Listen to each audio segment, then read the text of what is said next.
178 million so'm Tracker 2 LTZ Plus ko'rsataman do'stlar. Yurganchadi 81 ming kilometr yurgan, 23-yil, yil oxiri dekabr 27-sida chiqqan ekan. Plus versiya bo'lib kelgan, lekin tako'nish 23.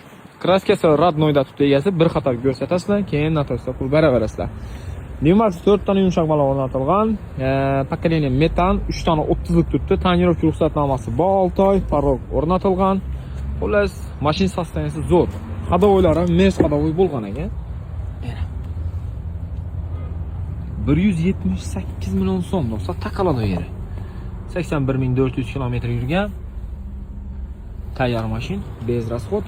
Xoloslar, haydingizlar. Bo'lgani. Endi hamma narsani aytib o'tib ketdik. Oblisovkalar ham bor ekan, RS.